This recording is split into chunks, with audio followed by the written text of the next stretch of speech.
welcome back to my YouTube channel. My name is FISSY, and with me today is Abiola, also known as Papi. Anyway, this is your first time on my YouTube channel. Kindly subscribe, be a part of my family, hit that subscribe button. Make sure to like and leave me a beautiful comment. Over here, we are not angry people, okay? So don't do that. What's wrong with you? It's okay, calm down. In today's video, you guys, we're going to be talking about jobs that can pay you up to $30 in Canada, even as a student. Yeah. So we are going to be bringing the tea, we're going to be bringing the juice. All the spices, everything nice. Without much talking, let's get into the video. So first of all, I'd like to talk about the opportunities you have on campus. We have the research assistants, we have the teaching assistants, we have the peer tutors, and one in particular I'd like to talk about is that concerns working in your school is getting involved. For instance, we have some black communities, right? We have some schools that have black communities where you can work full-time. Some of them, accept applications for, student jobs, and they really pay well too. And you have flexibility with your time because obviously they know you're there to school, so they work with your timetable. Also, we have most schools also have what we call food banks, right, where you get to volunteer and also work, and you get to send out food stuff from raw foods like tomatoes, peppers, onions, potatoes, and stuff like that. And also you get to send out food stuff like cereals, milks, eggs, and stuff. So they have so many opportunities. And to touch more on the TARA, research assistant, teaching assistants, you probably just get to assist professors in maybe invigilating exams and marking scripts and stuff like that, and get paid real well too. Most importantly, just make sure to tap into the opportunities that are on campus. And I quickly want to say this before we start mentioning the jobs that will pay you up to $30 per hour, is to make sure that you have passive income.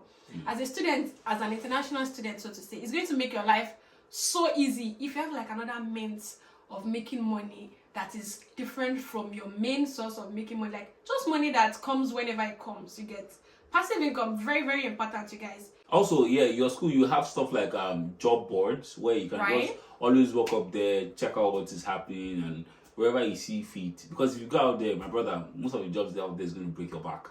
So if you can get something really nice in school, all the best. You don't have to transport yourself. It's closer.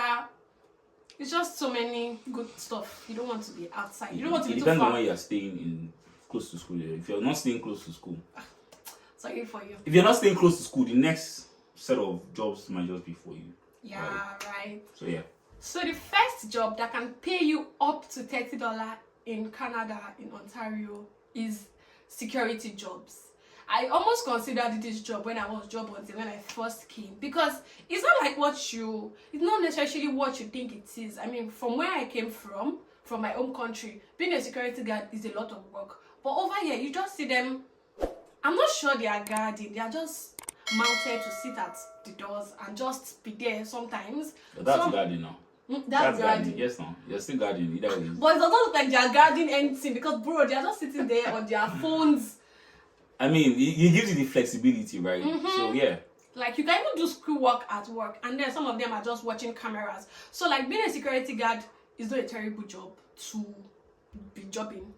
But please, my advice is be very picky about where you're guarding. Because if you're guarding places like clubs, places that are high risk, so to say. But it's the high risk ones that will pay you the most anyway. But you need a license as well. Yeah. You need to obtain a license. Just work some jobs, then obtain a security guard license. I promise you, it's not such a hard job, and you're going to be able to get paid well. You're an international student. You have like just 20 hours. If not like now, I think in the future I'm going to go back to 20 hours. But right now you can work about 40 hours. Unlimited, actually. Unlimited. So in the future, you might go back to 20 hours. Why settle for jobs that are paying you less when you can actually settle for jobs that will pay you more? Because you have to pay tuition, and you have to pay rent, and you have to take care of yourself, and you have to pay bills. And you have to chop life. Very important. Enjoy life. Very important. Exactly. That's why you need to try and upskill as much as you can. Try and find the best job. Do not settle. Don't settle. Second job is the PSW, DSW, aka care jobs. Those jobs are amazing. You're going to hear stuff. People will tell you, you didn't wash your hands, my dear. Nah, inside sheets. Nah, inside sheets. Money day. right? I mean, it's what they'll say, right? They'll tell you you're going to do some odd works, but then trust me, it's basically see it as this, right? Your grandma is old, she's not sick, but she's old and maybe, just maybe bedridden. Will you say you won't take care of her? But she's not my grandma though. Exactly, but this one you're doing it and you're making money, like you're making soft cash. You're just basically, sitting there. Oh, it's time for this person to take their meds. You give them their meds. Oh, it's time for them to have a meal. You make a meal for them. Oh, it's time for them to have their bath. Have their diapers changed. That's if you end up doing stuff like that. And even if you don't, like where I work, I don't do all of that. They're independent people. I just give them smokes and I give them their meds. And sometimes I play PS4. I play FIFA with them.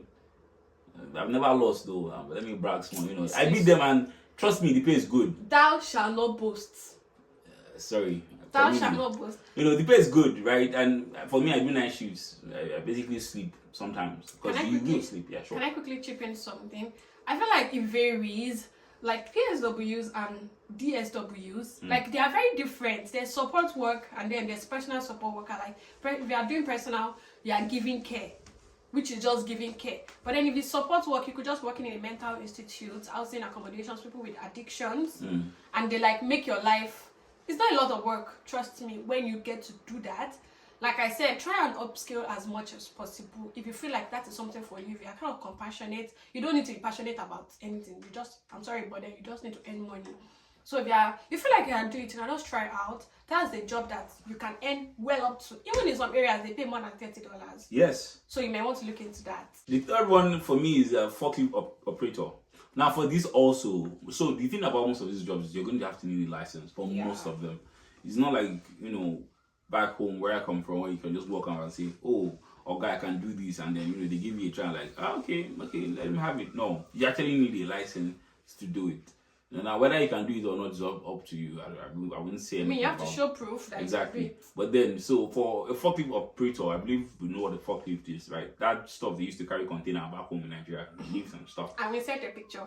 Yeah. So in this case, you might not necessarily be carrying containers. You could be carrying what we call pallets or skids. Just moving here and there, and it's just easy. You're just driving around, you're cruising around, and you're collecting as high as $35 per hour. Wow, that's right. And then if you're working with probably an agency, right? Obviously, the agency is going to have their cut. You might be paid still as high as 25. Okay. So at the end of the day, trust me, you're not losing anything. It's just soft work, and you're driving around all day. Have you done forklift before? No, I don't know. I don't know. They're carrying pallets and they're carrying. So I mean, I've worked with Tesla before. I've worked in a factory whereby they use them. So what in Tesla they just used to carry pallets because we had so many parts in it. In the warehouse I worked, they used it for carrying skids of bags of different ingredients. So it's an easy job. You're not lifting a finger to do manual labor. You're just driving. So the fourth job I'm going to be talking about that can pay you up to $30 an hour is bartending, waitressing. You also need a license for this. You need a smart serve license. Genuinely. All of these licenses, you can get them online, and you don't have to. You have to spend some money, but for not some of them, not all. Yeah, but I don't think smart serve is like very difficult to get. But then another thing with waitressing is that you get tips, lot of tips. So even if your job is paying like $25, and then people take tips as it's a big deal. So they always tip. Where I came from, I didn't used to tip like, why am I giving you money? I still don't used to tip. Yes. Change, like you guys, please, my subscribers, change and be flexible. It's good to give, so try and tip. Summer. I'm actually never been the one to do the tipping, but then I always encourage tipping. That's bad. I need to start tipping.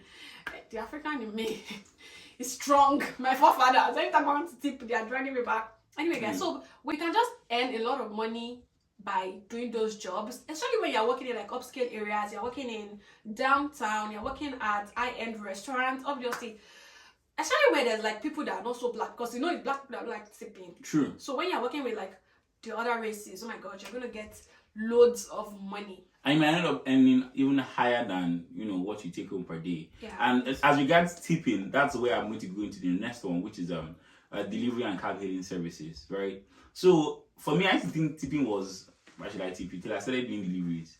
And I feel like Papi has done all the jobs in the world because and then sometimes you see a delivery of about $15 and this person could not tip you extra one, like bros, now wow. Extra $1, $2 you can, but then there's some deliveries that there was one particular day I did a delivery about $29.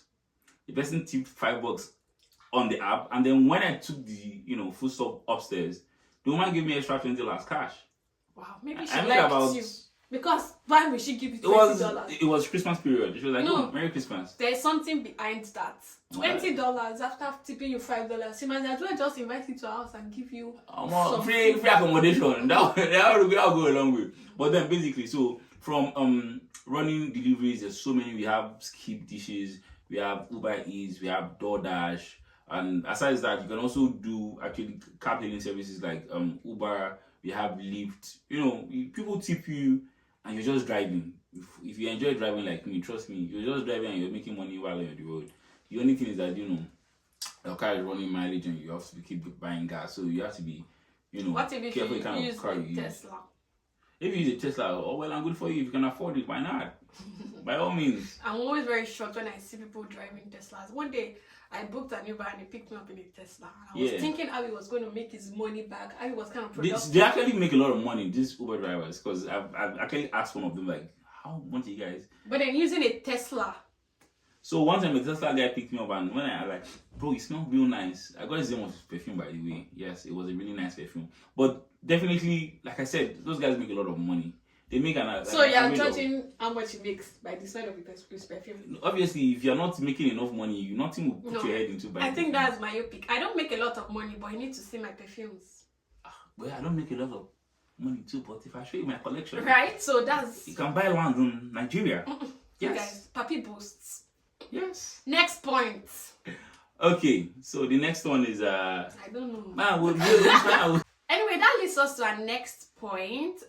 Creatives, like being a creative, being an Instagram model, being an Instagram influencer in Canada, we earn you so much money. Especially if that is what you do full time and you have time to go out, create content and attend events. Oh my god, you're going to be making so much money. I promise you, it's even going to be more than $30 per hour. And most of the time, you're just making you're making money from not doing a lot, like you're just having fun while doing it and just creating content and expressing your creativity. So if you're like a creative, or if you have the potentials to be one, please work on it, bank on it. It's going to help you make good money over here. Another job that I'm very sure in some areas and with some certain people earn you up to $30 per hour is babysitting. I know that a lot of people that do babysitting right now are kind of underpaid, so they feel like, okay, that is the norm. I promise you guys, people earn a lot from babysitting. You need to just find families that do not gamble with nobody gambles with their kid, but then some families really prioritize paying their babysitters well, so that you can kind of take care of them very well. Like, it's a luxury service for them, so they want the best, so they pay very well when it comes to nanny services and babysitting. I have actually babysat before. It wasn't like a job, I just did it one time for someone that needed me. It wasn't a job, I wasn't trying to babysit, but she needed someone to sit with her kids, and I was there from 5. These kids were, I was there from 6. These kids were very, very well behaved. I didn't need to do anything. I just needed to tell them, okay, you guys change into your PJs and go to sleep. They went to bed at 8 o'clock and I left the job at 11. And that day she paid me $100 just because that is not my job. Like I said, I just went to help her. But just imagine the person that she pays to sit with her kids that couldn't make it that day, that had to help her out. She pays the person $20 an hour, and I didn't do anything. I promise you. And those kids were I'm talking about stubborn kids. Encounter those, but genuinely, it was good money for me that day. My only problem was it was too far, and she called me 3 times, and I'm like, no, I can't commute this far. However, there are other jobs that actually pay well and that you don't have to put too much physical energy into. You don't have to break your back. You don't have to be so stressed. Another job you can do aside babysitting is actually animal walking, right? Walking people's dogs and staying with their pets. It's actually very high paying too. I was talking to somebody and she was like, you pay as high as $25 to walk, to sit down with your dog. Yeah. Bingo. You take them for walks and stuff. So if you're if you don't like pets, don't just consider one. But they pay $25, I can try it. Or if you're allergic to cats that you'll be sneezing from now to tomorrow, don't. Before they say you have given them coronavirus. So, but then trust me, those are high paying jobs. You could work like 3, 4, 5 dogs at the same time. So don't let them fight. Don't let them bite somebody. Don't let them cause trouble, and you'll be fine. I even heard that if a dog should bite you, you collect $10,000. You collect more than that. You can. Me, I'm looking for a dog that will bite me. Bite you. I first say, first give me a house key. First. Give me a house key. I need my car insurance paid. Fast. Because you beat me, I can't go to work. And you are a dog, you was where? You can go and carry that dog and do give you. You know what Yorubas call kokoro jawo? That is They're gonna chop your money. The wound will not heal. That's why you hardly find black people with animals here, because trust me, no black man wants to just, because dog bites you, you just want to collect money like that. Nah, but those people, they have money. Right there and there, they'll try and bribe you with a check of like 10, 20K right there. So they have 20K kept somewhere in case their dog bites somebody. I think we are the ones that really don't have, a lot of us don't have saving culture. You check their checking accounts, you might see 5K. Go and check their savings and their Anyway, I even heard that some dogs have insurance. Yes, no. I even have insurance. So I mean, dog, me, anywhere I see dog, I used to cross that side. If I see dog here and I'm here, I cross it. This dog will bite me. But be careful, if they can't bite you in the place that they say, they have to amputate you. Sorry, you lose leg, your own. They will assign parents of you for life. So yeah, that's also. So places you can find these jobs. For me, your best friend should be Indeed. Indeed is your number one plug. You will find everything and anything there. Number 2, LinkedIn. Right. LinkedIn, you will see mostly corporate jobs, right, for LinkedIn. Although, yeah, you might be lucky enough to see, I have these, I feel like LinkedIn is very complex and it's just too serious. But if you can work it, it will work for you. Number 3, ZipRecruiter. You can't miss, right? People come there, upload jobs, and just see me right now. I'm sure if you go on places like Indeed and you put my name there, you first see laughing emoji, because my CV is everywhere, right? I think when you said you can never miss, people are missing. I mean, you collect a lot of breakfast. I'm sure. Like me, I had a 3-step interview. I passed the first step. I passed the second step. The third step, I met with the general regional manager, and we're laughing. I'm like, my mind, I'm like, let me go start buying shirt and suit. Can you go? They will give me a job. Then somebody receive me and say, "Hi, Abiola, can you come?" And unfortunately, I made him. I said, unfortunately, will not be opportunity. By fire, by force. What do you like? Some of them are nice enough. They'll tell you where you went wrong, right? What went wrong? Maybe your stories didn't add up. So please do your maths very well. Do your verbal and quantitative reasoning very well. Don't just pull up a story and they will ask you a question and you're like, don't end up looking stupid, right? So put up your story well. Get yourself together. Have ideas about what you're doing, and yeah, you're good. We didn't mention tech-related jobs like copywriting, software development, project management, because those jobs require prior experiences and they are not ideal for international students because of your studies and stuff. And most of them do offer part-time positions. But if you get lucky you have experience, maybe Canadian experience, and you can get those jobs, great. So that brings us to the end of this video. Let me know if you got value for your time and you enjoyed this video. Papi, thank you for doing this with me. Yeah, as for places make money. If you know how much FISSY is paying me for these 2 months that I've been here, my God, so much money, you guys. Like, don't I'm paying him in dollars, of course. 4 zeros. Please like, subscribe, and drop a comment. Thank you very much, guys. We'll see you guys in the next video.